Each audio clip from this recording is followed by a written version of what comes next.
Once respected developers, Ubisoft aren't delivering masterpiece after masterpiece like Rockstar, but for me, they rarely make a bad game. Even after all the undelivered promises and graphics downgrades, most of the games here are solid. Now, I'm going to rank all the Ubisoft games I have played. I have missed a few over the years, but make sure to leave your own rankings in the comment section.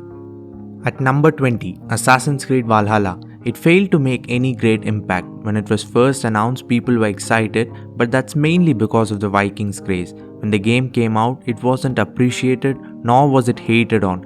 Gamers seemed to not care at all, and for good reason if you ask me. The game is pretty much Origins in Europe with a murky color palette.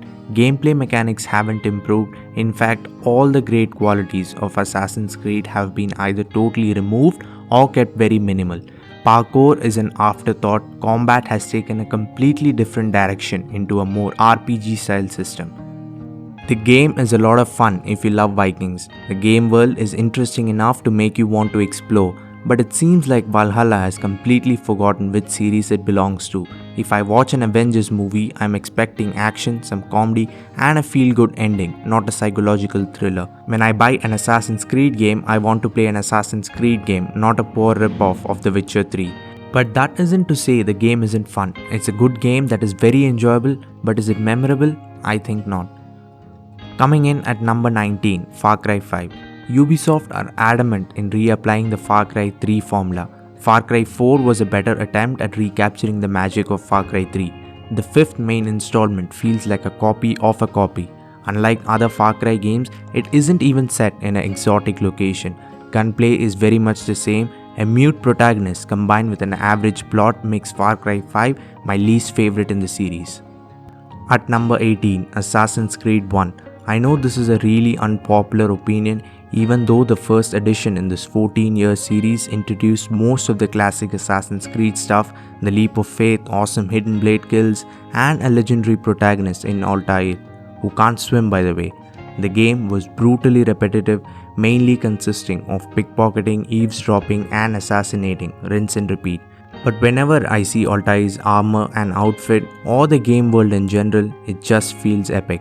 The game has its own charm that made it so memorable. But if you're expecting a super polished game, you'll be slightly let down. Even then, it's not Witcher 1 level clunky. Combat is a little too simple, you'll feel like a savage at the beginning, then it gets a bit stale. The game has an alright plot, though the ending is really well done. Unlike other early Creed games, it hasn't been remastered, so playing it now can be a little rough. I still feel it's a good game, but not Ubisoft's best work in terms of gameplay mechanics. It might still be one of the best things Ubisoft have done in terms of creativity. At number 17, we have a game that I really like. I just don't love it. Watch Dogs 2 took a very different direction from the first installment. The first one had a brooding protagonist in Aiden Pierce, the game world dark, rainy and murky that perfectly set the tone of the game. Watch Dogs 2 has a funny, upbeat protagonist in Marcus and is set in San Francisco. The color palette is turned up and the game has a lighter tone. Most gamers love this change, which I completely understand, but personally I just found the first game's tone to be more appropriate. The sequel also has ramped up hacking, tools and gadgets, which is a welcome addition. Drones and hacking into cars gives the player a lot of freedom to create silly moments that are some of the most fun I have had with any game. Watch Dogs 2 isn't a game that will amaze you with its quality very often, but it will surely make you laugh. It's a feel-good game. At number 16, we have Far Cry 4, released in 2014, a year where gamers jumped on the Ubisoft hate train. It was considered to be the saving grace, but for me it was not as ambitious as Unity or Watch Dogs 1. Far Cry 3 was a massive hit, so Ubisoft decided to replicate everything great about it and add a little spin.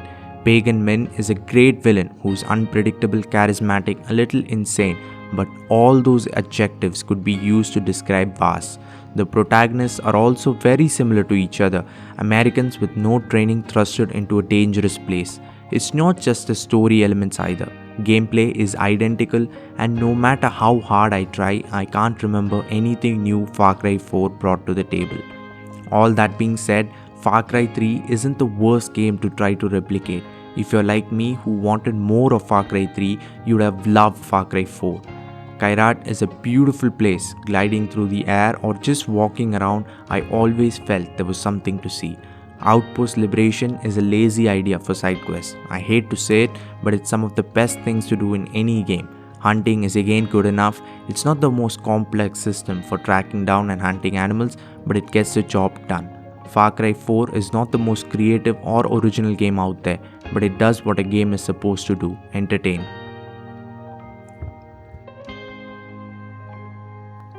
Coming in at number 15, Assassin's Creed Odyssey. This is one of the games I keep changing my mind about.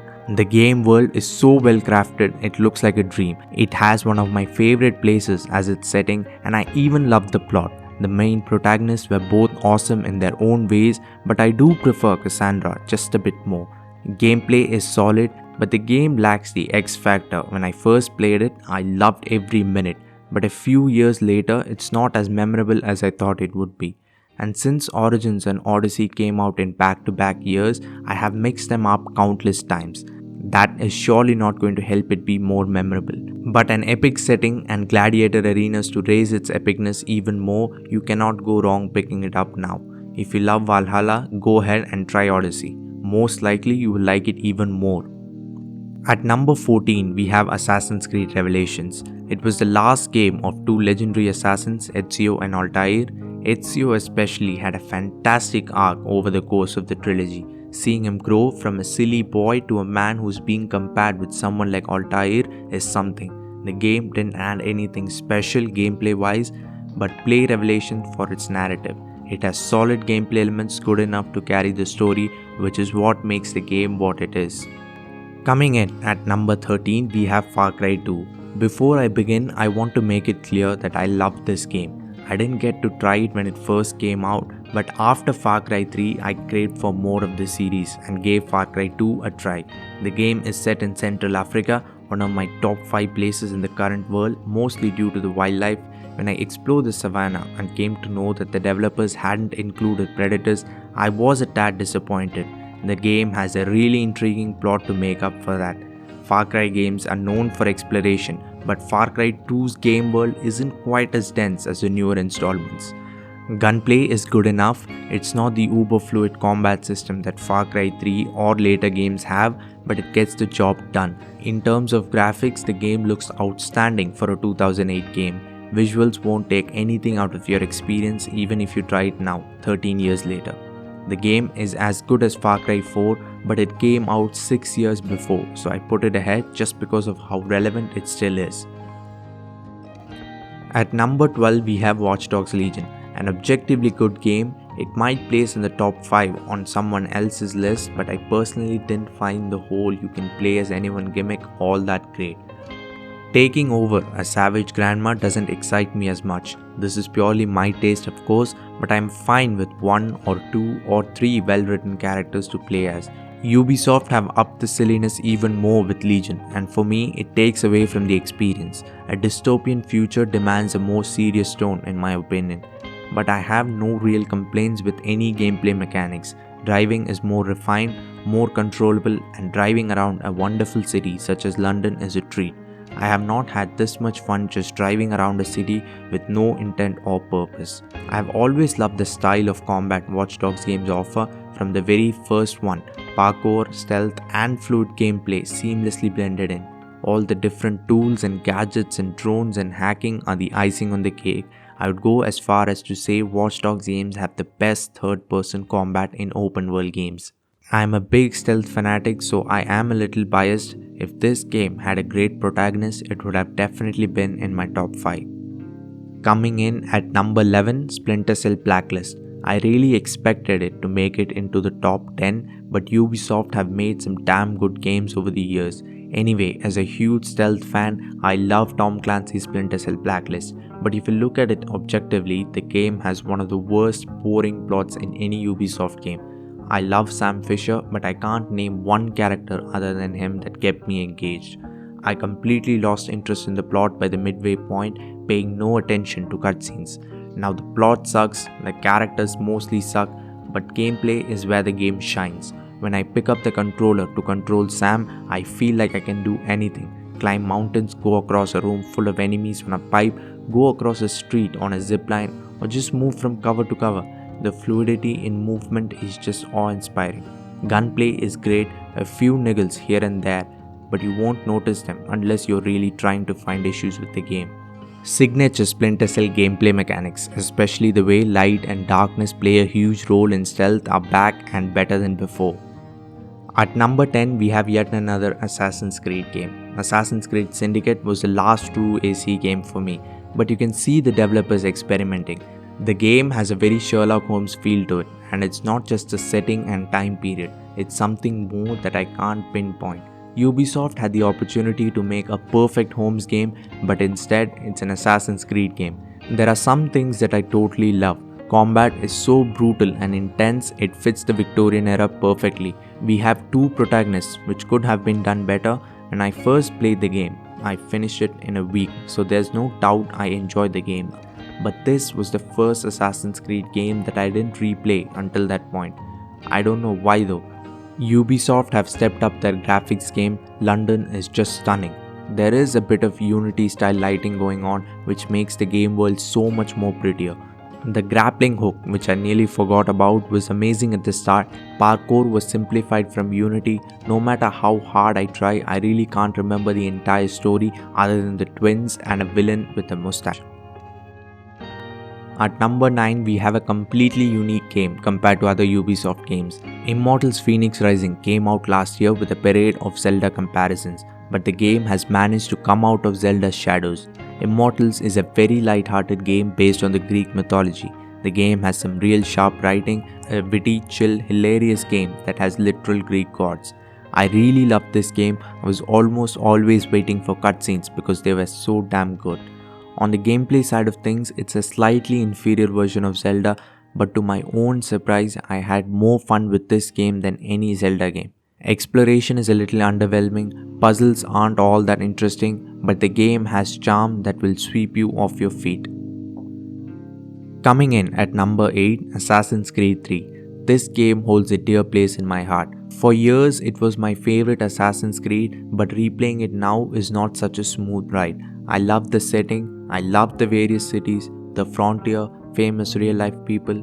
I love nearly everything the game offers. The only complaint is the main protagonist. Connor is a savage, but other than that, he isn't anything really, not charismatic or funny or smart. He has a cool story, no doubt, but I fail to connect with him on replays. Gameplay wise, I feel this is one of the peak years of Assassin's Creed.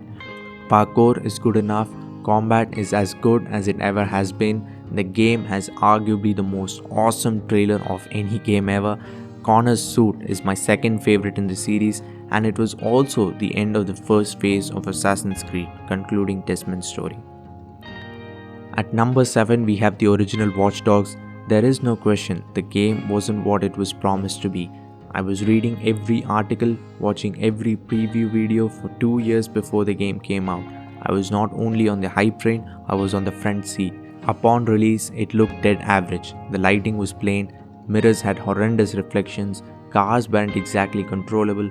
Watch Dogs' whole promotional campaign was built on hacking, and it was way too basic and repetitive by the end.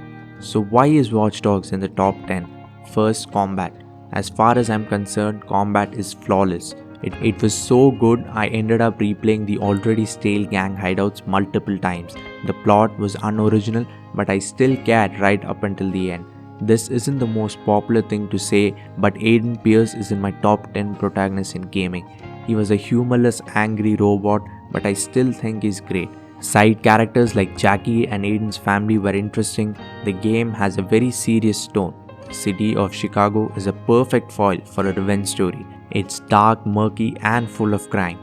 I have seen the E3 demo of the game where Aiden is walking around at least 100 times. Recent Watch Dogs games haven't quite captured the feeling Watch Dogs 1 gave me.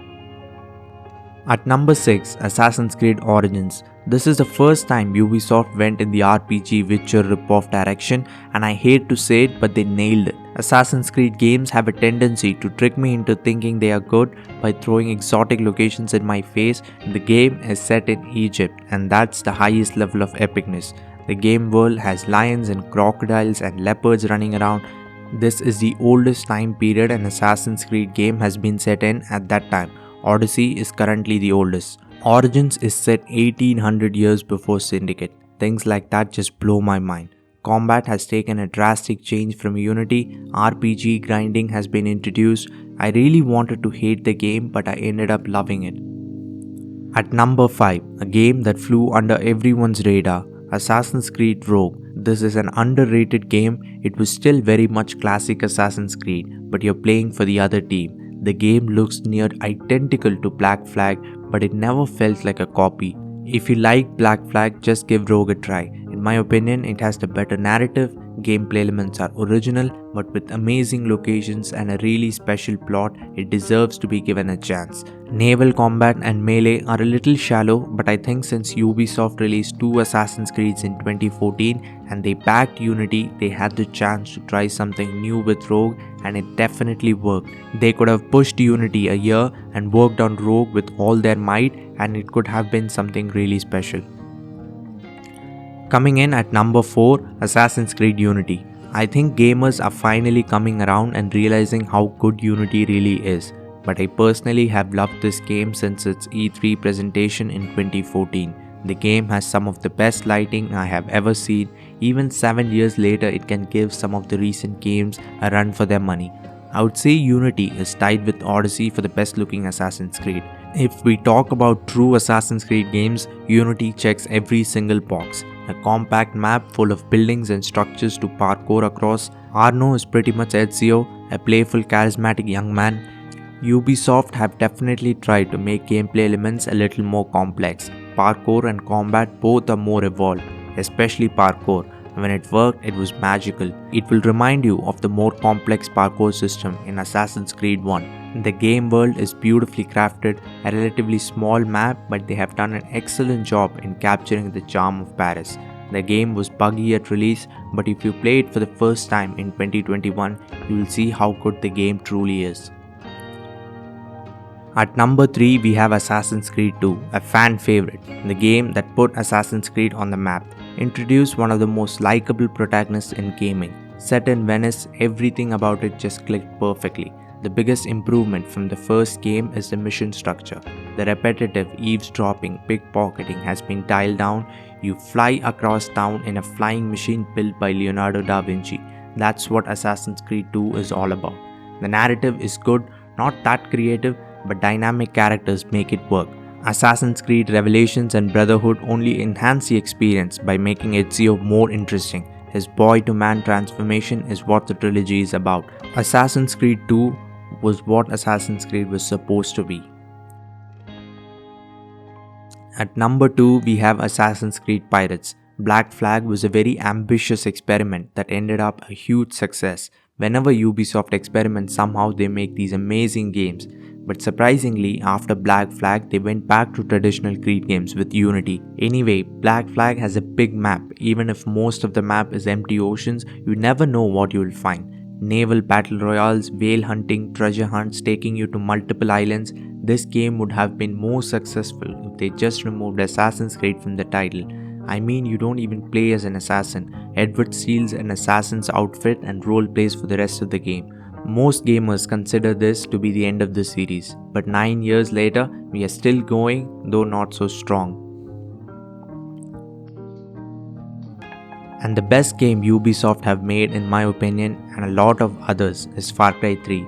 There are so many outstanding aspects to this game, so let's start with its one problem, the protagonist.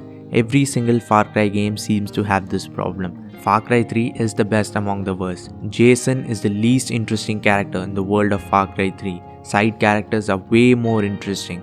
The game is predominantly known for Vaas, one of if not the most iconic villain in gaming. He was so good, Ubisoft have tried and tried for the last 8 years to recapture the magic, but it finally seems like they gave up and decided to cast another iconic actor from the Breaking Bad universe.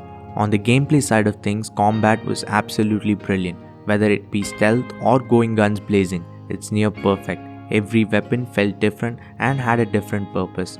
Exploring Rook Islands is a treat. The island is filled with exotic animals from Sumatran tigers to Komodo dragons to snakes. Going head to head with them is always exciting. The various pirate camps scattered around the map are excellent playgrounds to be creative. You can unleash animals and take out everyone without using a gun, or go in style and blitz your way through. Far Cry 3 is one of those games that almost everyone will like. The appeal the game has is very similar to GTA games, where there is something for everyone. I haven't included games like Splinter Cell Conviction and Assassin's Creed Brotherhood purely because I haven't played them in almost a decade. I remember some parts, but I didn't want to include them without knowing the whole picture. If you liked the video and want to support the channel, head over to my Patreon page. Thanks for watching. Subscribe to the channel if you want to join in on this YouTube journey with me. Have a great day wherever you are.